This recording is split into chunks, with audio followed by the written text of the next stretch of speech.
베드로전서 2장 1절에서 5절, 우리 한 절씩 교독하고 마지막은 합독하도록 하겠습니다. 베드로전서 2장 1절에서 5절, 제가 가진 신약성경 378쪽에 있습니다. 그러므로 모든 악독과 모든 기만과 외식과 시기와 모든 비방하는 말을 버리고 갓난아기들 같이 순전하고 신령한 젖을 사모하라. 이는 그로 말미암아 너희로 구원에 이르도록 자라게 하려 함이라. 너희가 주의 인자하심을 맛보았으면 그리하라. 사람에게는 버림받아 되었으나 하나님께는 택하심을 입은 보배로운 산돌이신 예수께 나아가. 5절 같이 합니다. 너희도 산돌같이 신령한 집으로 세워지고 예수 그리스도로 말미암아 하나님이 기쁘게 받으실 신령한 제사를 드릴 거룩한 제사장이 될지니라. 아멘. 할렐루야. 옆 사람에게 잘 오셨습니다 인사하고 시작할까요? 잘 오셨습니다. 반갑습니다. 이왕 이 시간에 여기까지 오셨는데 여러분, 세상 근심 걱정 마음을 내려놓고 말씀에 집중하고 또 기도하는 이 시간에 집중하시기를 주 이름으로 부탁을 드립니다.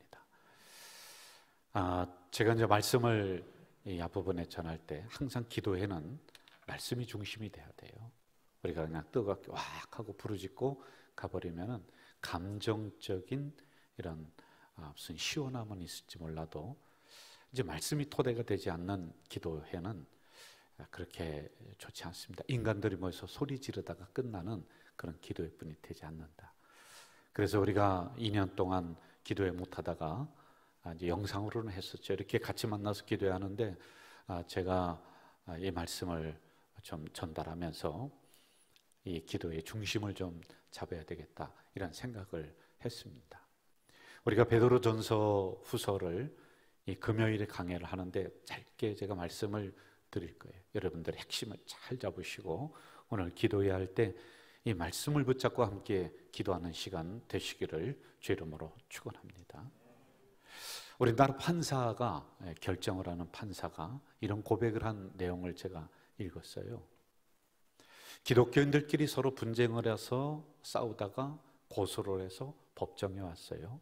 그런데 성도입니다. 그럼 화해시키는 게 쉽지만 않다. 그런데 화해는 된답니다. 죄송합니다. 여기 장로님들 오셨는데 장로들끼리 서로 분쟁을 해서 고소를 해서 법정에 왔어요. 그러면은 야간에서 화해를 하란다는 거예요. 그런데 더 화해를 안 하고 서로 비방하고 욕하고 싸우는 그룹이 있대요. 절대로 화해를 안 하고 자기가 무조건 옳다, 상대방을 나쁘다 비방하는 그룹들인데 누구일까요? 목사님들이래요. 여러분, 우리가 일반적으로 신앙이 깊으면 깊을수록 선한 말을 하고 그리고 이해를 잘하고 화해를 잘할 것 같은데 그게 아니라라고 하는 이런 이야기입니다. 이렇게 어려울 때 우리는 서로 말로 격려하고 서로 말로 힘을 줘야 되는데 그렇지 못하는 우리들의 모습을 단적으로 이야기해 주고 있어요. 불교에서는 업을 세 가지로 이야기합니다. 몸으로 짓는 신업, 그리고 마음으로 짓는 의업, 무슨 시기, 질투 이런 거 있잖아요. 근데 그 중에 세 번째 제일 안 좋은 게 뭐냐면 구업, 입으로 짓는 업이 있다. 입 조심해라, 입 조심해라 이야기를 우리만이 아니라 다른 모든 종교에서도 이야기를 공통적으로 하고 있는 것 같아요. 여러분, 말이라고 하는 것은 자신의 의사를 표현하는 거예요. 그것도 정중하게 해야 돼요. 맛깔나게 해야 돼요. 예의를 갖춰서 해야지만이 되거든요. 아담과 하와가 아담이 독차는 게 보기 싫으니까 하나님이 하와를 만들어 주셨어요. 그런데 하와를 목뼈로 만들어 주지 않았어요. 목뼈로 만들어 주면은 굉장히 교만할 것 같다. 발뼈로 만들어 주지 않았어요. 그러면 걷어찬다는 거예요. 손뼈로 만들어 주지 않았어요. 손뼈로 만들었으면 지적질하고 손가락질하고 그렇게 한다는 겁니다. 어디? 갈비뼈, 평등하죠. 나란히 서 있죠. 그리고 심장에서 가깝습니다. 그래서 아담이 하와를 보고서 처음에 한 말이 뭐예요? 이는 내 뼈 중에 뼈요 살 중에 살이다. 참 좋은 말이에요. 그 말이 두 사람의 관계를 딱 얽어맸어요. 그런데 죄가 들어오니까 이 사이가 깨지죠. 그리고 서로 핑계대고 서로 저 사람이 시켰다, 누가 시켰다 하면서 상대방에게 책임을 떠넘기는 이런 말을 합니다. 처음부터 그런 것은 아니었다라고 하는 것입니다. 철학자 하이데거라고 하는 사람이 있는데요, 숲길이라고 하는 책에서 언어는 존재의 집이다. 여러분, 이거 쉽게 풀으면 뭐냐면은 그 사람이 말하는 걸 보면은 그 사람을 알 수가 있다는 거예요. 여러분의 인격이, 우리 공동체의 영성이 여러분의 말과 목사의 말에 달려 있다는 거예요. 그 사람은 알 수가 있다. 그 사람의 인격이 그 말 안에 다 담겨져 있다. 그래서 여러분, 말 조심해야 된다. 이런 이야기입니다. 우리는 지금 베드로 전서를 보고 있습니다. 베드로 전서는 고난입니다. 기독교인들 막 핍박을 해요. 네로 황제가 기독교인들 잡아서 막 껍데기 벗겨 죽이고 불에 태워 죽이고, 그러니까 이 사람들이 막 흩어집니다. 흩어지는데 소아시아, 지금의 터키 그 근동 지역으로 막 퍼져갔습니다. 그들이 도망가서 그래도 이런 형태로 그룹을 이뤄서 공동체 생활했어요. 몰래 모여서 기도하고 예배드리고 찬송하고 고향을 등지고 나왔던 사람들이에요. 하나님을 믿어요. 예수 그리스도를 믿어요. 그런 사람들이 고난, 이 같은 동병상련의 마음이라고 이런 어려운 사람들께 모여서 함께 신앙생활을 하고 있었던 이때에 주신 말씀, 같은 처지이죠. 그런 사람끼리 모였습니다. 자, 여러분, 우리가 쉽게 생각할 때 이런 어려운 사람끼리 함께 모이면은 힘내세요 집사님, 조금만 참읍시다 권사님, 우리 함께 기도합시다 성도님, 뭐 이렇게 하면은 좋을 것 같은데 그러지 못했다라고 하는 것을 오늘 본문에서 가르쳐주고 있어요. 우리 여러분 1절을 한번 같이 볼까요? 1절 시작. 그러므로 모든 악독과 모든 기만과 외식과 시기와 모든 비방하는 말을 버려라. 저를 따라해 볼까요? 버리자. 여러분, 참 희한해. 인간들이요, 같은 처지 아닙니까? 고향에 쫓겨났어요. 그것도 하나님 믿고 예수님 믿는다는 그러한 그 상황 때문에 이들이 쫓겨나서 먼 타국 지역에서 함께 모여서 한 하나님을 섬기고 한 교회를 이루어 살고 있는데, 시간이 지나다 보니까 이런 고난 중에 서로 위로하고 격려하고 다독거려 주는 것이 아니라 시기했다. 그리고 비방했다는 거예요. 나쁜 말 했다는 거예요. 그러니 여러분, 이 공동체가 어떻게 되겠느냐, 이것을 베드로 사도가, 베드로 목사님이 보다 못해서, 야 너희들 이 고난 중에 좀 믿음의 말로 서로 격려하고 해야 되는데 왜 이렇게 끌어내리고 왜 이렇게 깎아내리느냐, 왜 이렇게 서로를 비방하느냐. 그러므로 비방하는 말을 버려라. 시기하는 마음을 버려라. 여러분, 우리도 버려야 될 게 참 많아요. 우리가 오랜 시간 동안 신앙생활을 하다 보면은 지금도 내 안에 버려야 될 게 소두룩해요. 이런 어떤 쓰레기 같은 게 있어요. 인간적인 쓰레기, 습성의 쓰레기, 습관의 쓰레기. 다른 사람 보면은 먼저 단점을 보고서 지적하는 이 쓰레기가 참 많아요. 이 안에 여러분, 다른 생수를 부은들 썩은 물뿐이 안 되거든요. 이 쓰레기를 걷어내야지 되는데 이게 약간 어려운 게 아니에요. 그래서 이 고난 중에 있는 성도들에게 너희들 기도하라, 찬송하라, 그거 말할 것 같아요. 그런데 베드로 목사님은 아니야, 너희들 안에 있는 이 쓰레기를 먼저 걷어내. 너희들 영의 우물 속에 있는 이 쓰레기를, 세상적인 쓰레기를, 서로 비방하고 서로 시기하고 질투하는 이 쓰레기를 걷어내지 않고는 안 돼. 그래서 우리도 버려야 될 게 많아요. 여러분, 우리 자신을 한번 가만히 생각해 봐요. 내 안에 이런 온갖 잡동사니를 다 담아놓고 그 위에 막 신령한 것들을 집어넣으려고 그래. 찬송 집어넣고 기도 집어넣고 말씀 집어넣고. 그런데 그게 나중에는 오염이 돼버리는 거예요. 내가 좋은 것만 취해버리고 내가 듣기 좋은 소리만 하고 가지고 이렇게 돼버리는 경우가 우리들에게도 상당히 많이 있어요. 그래서 베드로 목사님의 말씀이 오늘 우리들에게 주시는 말씀, 우리가 오늘 기도해 하려고 모였습니다. 그럼 여러분, 내 안에 있는 이런 감정의 온갖 쓰레기들, 이거 일단 걷어내야 돼요. 일단 버려야 돼요. 그리고 두 번째 2절을 한번 좀 볼까요? 2절 같이 한번 읽읍시다. 시작. 갓난 아이들 같이 순전하고 신령한 젖을 사모하라. 여기까지. 갓난 아기들 같이 순전하고 신령한 젖을 사모하라.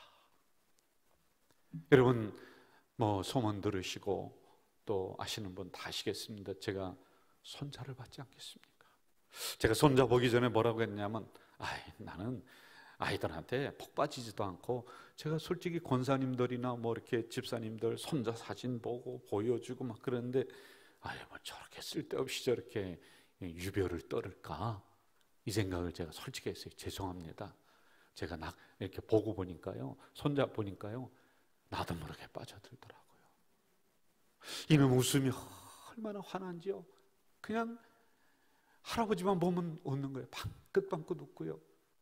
점점점 그게 막 그리워지는 거예요.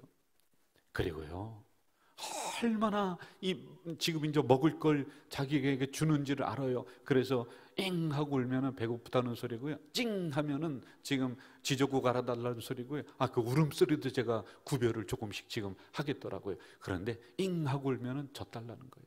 그러면요, 엄마는 알았어 하고 가서 젖을 타려고 막 하면요, 빨리 달라고. 얘가 150일도 안 됐는데 영어를 해요. 허리업, 빨리 주세요. 죄송해요. 허리업, 서둘러 주세요. 그러는 것 같아요. 아주는요, 얼마나 맛있게 잘 먹는지 몰라요. 여러분, 일단 우리에게 버리라고 말씀하십니다. 내 안에 있는 쓰레기를 걷어내야 돼요. 감정의 쓰레기. 이거 가지고 오늘 우리가 뜨겁게 기도한들, 기도가 내 안에 들어와서, 말씀이 내 안에 들어와서 다 오염돼 버립니다. 그래서 일단 걷어내세요. 그리고 아기들같이 신령한 젖을 사모하라. 말씀이라고 하는 거예요. 여기서 젖이라고 하는 것은 많은 성경학자들이 말씀을 사모하라, 내 안에 있는 것들을 일단 걷어내고, 걷어낸 그 공간에 하나님의 말씀을 채워라, 하나님의 기도를 채워라, 찬송을 채워라. 그래서 걷어내는 게 1번, 2번은 그 안에 말씀을 채우시기를 주의 이름으로 축원합니다. 저는 이 시간에 여러분, 이 피곤한 이 밤에 드라마 뒤로 제끼고 피곤한 것 뒤로 물리고 나왔습니다. 그러면 하나님 말씀 받아서 내 심령 안에 채우는 이 시간 되시길 주의 이름으로 축원합니다. 말씀 채워야 돼요. 말씀 채워야 돼요. 말씀이 나를 살릴 줄 믿습니다. 말씀이 우리 교회를 살릴 줄 믿습니다. 말씀이 우리 가정을 살릴 줄 믿습니다. 그래서 버려라. 그 다음에 젖을 사모하듯이 말씀을 사모하며 내 안에 채워라. 저는 이러한 밤이 되시기를 주의 이름으로 축원합니다. 그렇게 되면 어떻게 되느냐? 2절을 또 볼까요? 2절 같이 읽읍시다. 시작. 갓난 아기들 같이 순전하고 신령한 젖을 사모하라. 이는 그로 말미암아 너희로 구원에 이르도록 자라게 하려. 그렇게 되면은 자라게 되는 거예요. 안 그러면 우리는 안진뱅이 신앙입니다. 어린아이 신앙뿐이 안 됩니다. 일단 저를 따라합시다. 버리자, 채우자. 뭐를 버려요? 감정의 쓰레기 다 버리세요. 그리고 뭐를 채워요? 하나님의 말씀을 먹으면서 아기가 젖을 사모하듯이, 그냥 다른 거 보이지 않아요. 그 젖을 꿀떡꿀떡 얼마나 잘 먹는지 몰라요. 그러하듯이 말씀을 내가 사모하면서 먹으면서 내 빈 심령 안에 말씀을 채우시기를 주의 이름으로 축원합니다. 그리 될 때 우리의 심령은, 우리의 신앙은, 우리의 구원은 자라나게 된다. 할렐루야. 이게 원리예요. 이걸 지금 고난 겪고 있는 그 공동체에게 베드로 사도가 이걸 얘기해 주고 있단 말입니다. 야, 너희들 먼저 버려. 그렇게 기도해서 안 돼. 그 감정 가지고 하나님 말씀 백날 천날 본들 안 돼. 일단 세상 것 버리자. 그리고 말씀을 사모하자. 그러면 너희들의 신앙이 자라나게 될 것이다. 저는 이 말씀이 오늘 이 밤에 여러분의 것이 되길 주의 이름으로 축원합니다. 마지막 우리 한 절 더 볼까요? 5절 가봅시다. 5절 시작. 너희도 산돌같이 신령한 집으로 세워지고 예수 그리스도로 말미암아 하나님이 기쁘게 받으실 신령한 제사를 드릴 거룩한 제사장이 될지니라. 자, 4절에도 보면은 산돌이신 예수께 나아가 너희도 산돌같이 신령한 집으로. 저를 보시죠. 여기서 산돌이란 예수 그리스도를 의미합니다. 신령한 집, 이 집을 돌로 메울 때는 주로 이스라엘 지역에서는 큰 돌을 가지고 무덤 문을 딱 막았던 게 그때 역할입니다. 그런데 오늘 말씀은 산돌이신 예수께, 다시 한번 5절을 제가 찬찬히 읽어드릴게요. 산돌이신 예수께 나아가 너희도 산돌같이 신령한 집으로 세워지고 예수 그리스도로 말미암아 하나님이 기쁘시게 받으실 산돌같이 신령한 집으로 세워지고. 여러분, 이 의미가 뭐냐면은 무덤 문을 막았던 이 큰 돌이 죽음의 돌이었습니다. 시체를 막았던 돌이었습니다. 그런데 여기서 산돌이란 부활을 의미해요.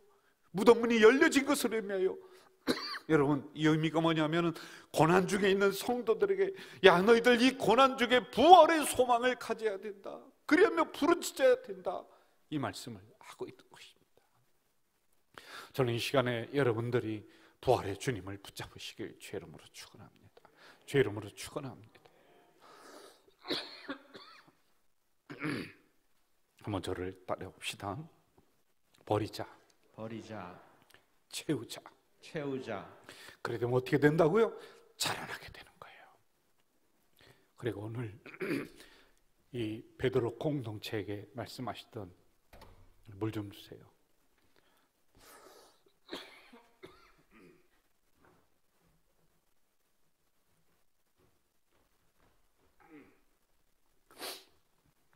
제가 오늘 새벽부터 집에도 못 가고 지금까지 막 뛰었더니 새벽기도 끝나고서부터 지금 목이 그냥 많이 잠겼습니다. 그리고 또 하나, 이 밤에 여러분들을 뵈니 너무 반가워서 목이 메이. 할렐루야. 산돌이야. 산돌 같은 예수를 바라보며 고난을 이기라고 지금 권면하고 있는 거예요. 여러분, 이 시간에 다른 거 바라보지 마세요. 우리의 무덤 문을 막았던 돌이 아니라 산돌이야. 산돌. 부활하신 예수예요. 우리의 고난을 해결해 주실 그 예수를 바라보면서 이 밤에 여러분 뜨겁게 기도하고 부르짖어 기도할 때 응답해 주는 밤이 될 줄 믿습니다.